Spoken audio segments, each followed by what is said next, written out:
now. Let's stand here, How you doing? How you doing? Okay.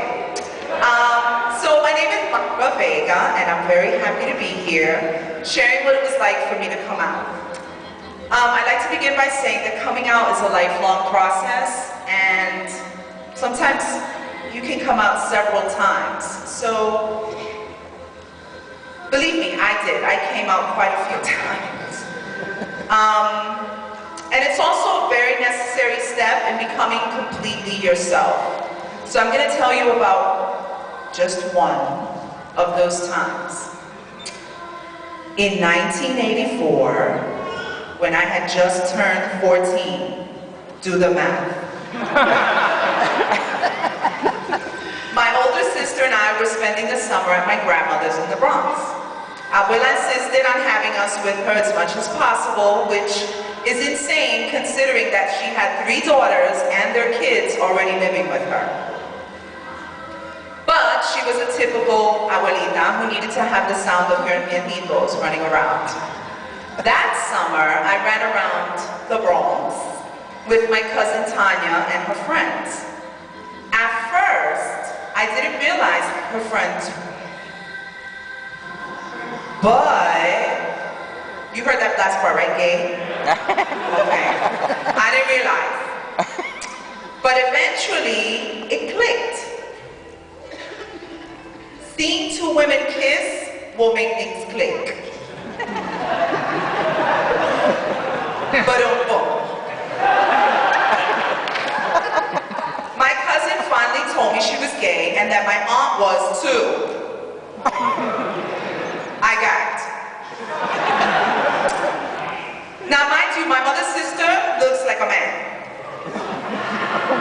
We even call her Titi Lenny. Yet somehow I never noticed. Yo era media bruta. But for real. But anyway, my cousin had a friend and she looked like a Puerto Rican Elvis Presley.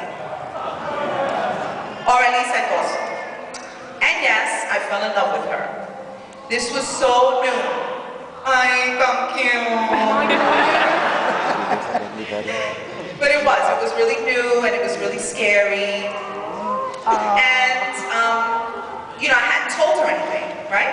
I didn't tell her how I felt. She knew, but I didn't know that she knew. You know how it is, right? So anyway, so she would call my abuela's house and always ask to talk to my cousin first, and then she would be like, okay, you know, let me talk to her. Que boba, ¿verdad? So, I thought I was really slick. Once my dumb ass figured out that she liked me, she would call really late at night because there was only one phone and it was in the kitchen. You know, ghetto 1984, hilarious. There was only one phone. So, but there was one small glitch. I slept with my middle sister. I slept with my middle sister body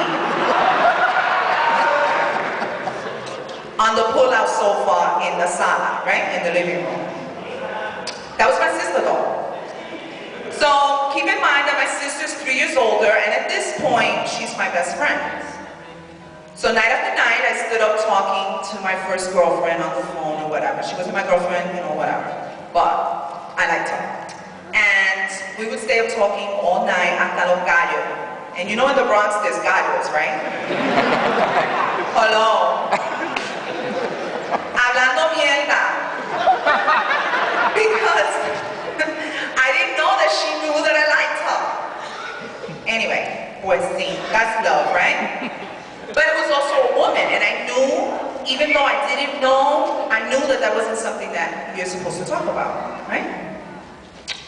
So after about 2 weeks of this, it was a steamy, unbearably hot Bronx night.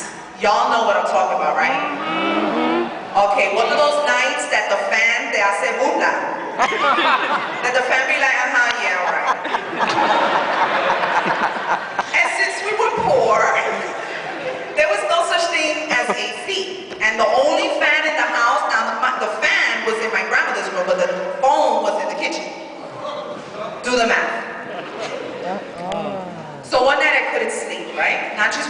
100 degrees in the apartment, but because I was really scared and I was really confused.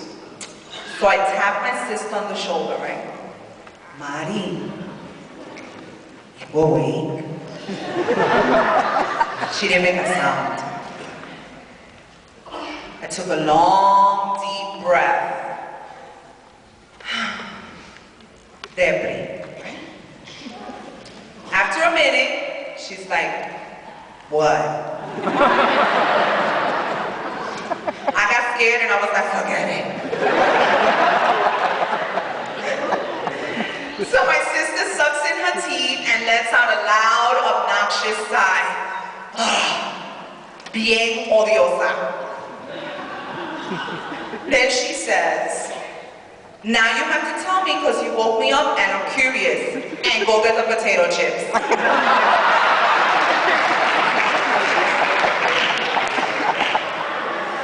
Now mind you, a sidebar, everything was really a friendly fight. You know how it is between sisters, right? Everything is a fight. So when she said get the chips, I forced her to go get the chips. But see, when she came back with the chips,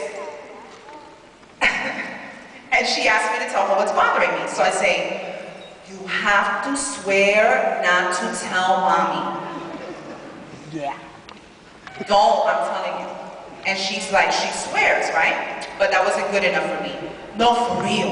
Mari, you have to swear on Abuelatina and mommy. So she starts to laugh and she says, ay, damn girl. I bet you I know what it is. Bendito, I was really mean to my sister. She was gordita, so forget it, it was a wrap. Even though she was older, right? So I punched her and said, what you mean you know? She laughs and she pushes me saying, if you hit me again, I'm gonna go wake up Abuelatina and tell her you're gay.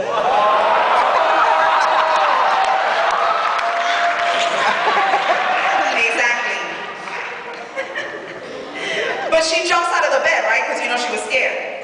And she starts laughing and pointing at me like, you see, I told you I knew. And of course, you know, I mean, whoever knows me knows that I don't embarrass easily. But let me tell you, I couldn't even show my face. I was so embarrassed. So my sister's still laughing, but she sits on the bed next to me because I have my face in the pillow and I'm about to cry. And she's like, ay, don't be such a pendeja. And I asked her if my cousin told her. And she says, no, but she is such a dyke. And you too. Talking on the phone for hours con la tal Ceci. Ustedes se creen que yo me chupo el dedo. So you know I gagged, right? And I threw myself on the bed, hiding my face. My sister says, ay, what's the big deal? So of course I'm like, I'm Mari, what do I do? So she's such a fleca that she's like, what did you do? Exactly. And you know, I mean, I haven't even told this girl that I like her, and here I am telling my sister everything, not realizing that, you know, I outed myself. So trying to avoid dealing with the, you know, talking to Ceci and telling her that I liked her and all this kind of madness, I'm like, I don't even know if I'm gay.